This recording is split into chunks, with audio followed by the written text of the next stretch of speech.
Baltimore Open 2012 on nyt saatu pelattua. Viimeiseen päivään lähdettiin erittäin jännittävistä asemista. Suuri ennakkosuosikki Kalle Samoja johti yhteistuloksessa -8 ja 2 lyönnin päässä hänestä olivat Teemu Putkonen ja Markus Ervasti, jotka pelasivat Samojan kanssa viimeisessä ryhmässä. Toiseksi viimeisessä ryhmässä olivat Peter Erofeev, Lauri Ruuska ja Erik Myllymäki. Heti viimeisenä päivänä kävi kuitenkin selväksi, että kisasta ei tule Kalle Samojan voitonmarssi, vaan erityisesti Peter Erofeev hieman alussa laittoi vaihdetta silmään. Markus Ervasti ja Teemu Putkonen hieman pelasivat itseään ulos takaysin loppupuolella. Lopputuloksessa Peter Erofeev seisoi voittajana 5 lyönnin turvin upean 65 kierroksen jälkeen. Voittotulos oli -10. Toiseksi itse asiassa pelasi Kalle Samoja yhteistuloksella -5.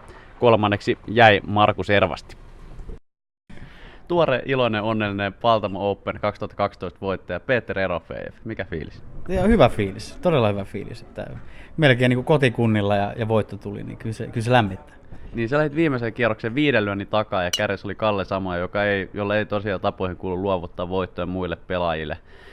Sä lähdit kuitenkin porteista kovaa ja laitat vähän painetta turkulaisille. Kyllä, siinä oli vähän niin kuin, mulla niin kuin takaraivossa semmoinen niin kuin eilisestä, kun mä en tiedä hetkinen, että sain kuulla, että Kallu on pelannut 5 alle ja mulla oli vielä 4 reikää jäljellä. Mä totesin, mä olin itse siinä vaiheessa rundiin 3 alle, että nyt pitää laittaa luille. Ja sitten mä tein kyllä 2 pokia loppuun, vähän niin kuin hölmöjä pokeja omalla tavallaan, mutta sitten mä totesin, että ei tässä maha mitään. Omalla tavallaan mulla ehkä vähän niin kuin meni semmoinen fiilis, että tässä niin kuin, ei ole enää mitään hävittävää, että nyt kyllä toisin sanoen Kalle veitän kisan, mutta jostain kummallisuus tänään niin saa aika hyvän vaihteen päälle ja sitten Kalle ei ihan esittänyt sitä omaa parastaan tänään, niin sitten siinä kävi näin. Niin, sulla on nyt tuore sormus vasemmassa nimettömässä ja kuten kerrot voittopuheessa, taikauskoa vähän, mutta kerro viimeisen kerroksen birdie-runista. 8 birdiä ja 1 bogi, 65. Kyllä. Ei siinä mitään. Joskus vaan se tuntuu helpolta. Mä en niinkään lyönyt niin erikoisen hyvin tänään. Olin kehissä koko ajan, mutta sanotaan näin, että en lyönyt niin kuin lähelle. Että mä puttasin tosi hyvin jostain 3-4 metristä tänään, että niitä mä tuossa säkitin todella hyvin niin kuin alussa. Ja sitten lopussa sitten meni muutama jopa ohikin, mutta jotenkin se tänään vaan oli semmoinen rauhallinen mieli ja kaikki onnistui. Juhannus ovella ja 4400 € palkintorahaa lähtee mukaan. Tuleeko tarpeeseen, löytyykö käyttöä?